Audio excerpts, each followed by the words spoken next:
Début d'été studio au Conseil national avec deux dossiers d'importance en cours d'étude, la réforme des retraites et la présentation du budget rectificatif 2012 déposé par le gouvernement.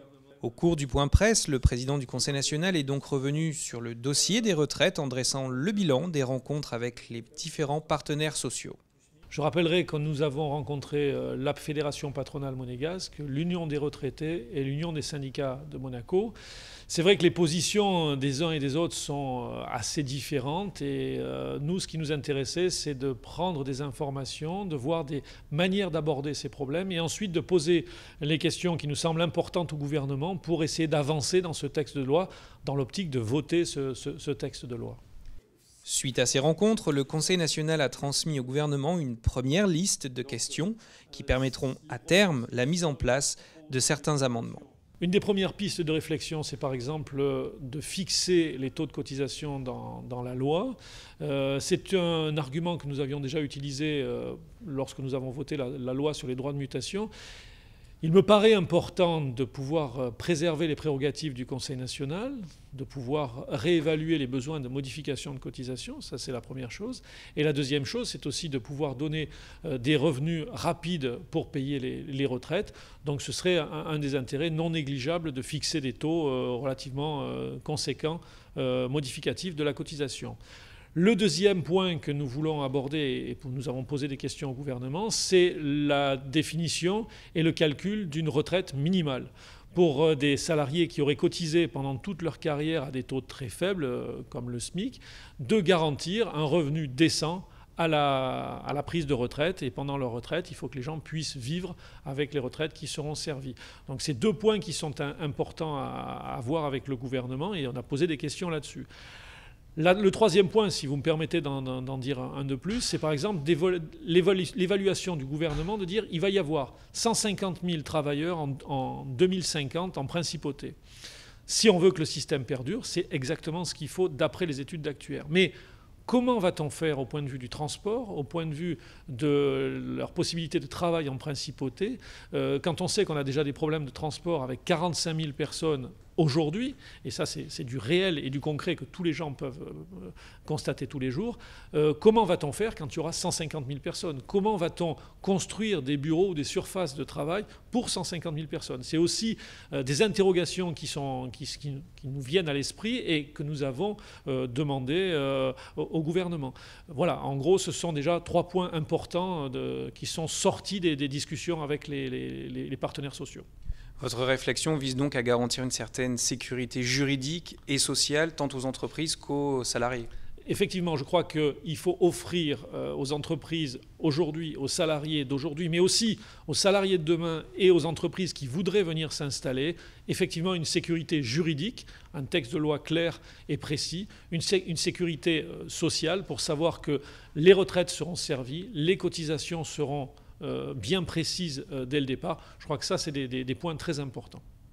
Autre dossier d'actualité, le budget rectificatif de l'État pour l'exercice 2012, dont l'Assemblée débute ces jours-ci l'analyse, au terme d'un premier semestre très encourageant en termes de recettes, mais aussi en termes de maîtrise des dépenses publiques.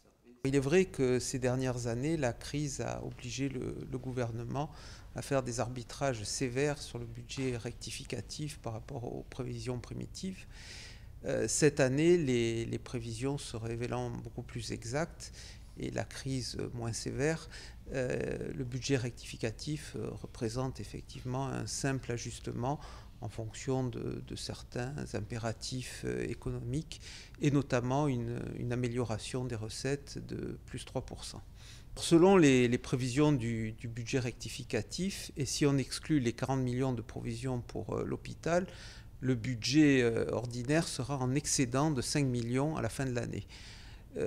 Au Conseil national, nous pensons que si les recettes continuent à progresser, s'il n'y a pas de grave crise européenne, on pourrait atteindre l'équilibre budgétaire, y compris avec les 40 millions de provisions de l'hôpital. Le bilan de la 21e session annuelle de l'Assemblée parlementaire de l'OSCE a également été présenté à la presse, quelques jours seulement après sa clôture. Un événement organisé par le Conseil national avec le soutien efficace du gouvernement princier qui a réuni pendant 5 jours près de 700 personnes à Monaco, parmi lesquelles 450 parlementaires internationaux.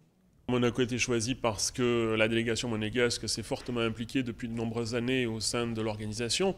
Et elle a donc acquis une crédibilité certaine.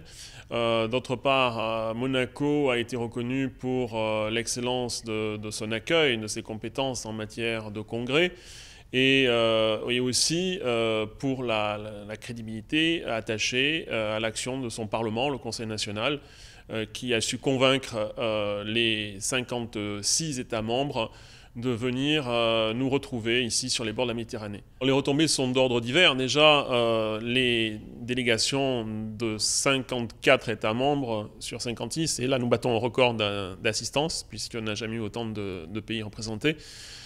Toutes ces délégations ont logé dans 5 établissements hôteliers de la Principauté, ont donc pris en charge leur séjour, ont fréquenté les restaurants et autres établissements monégasques.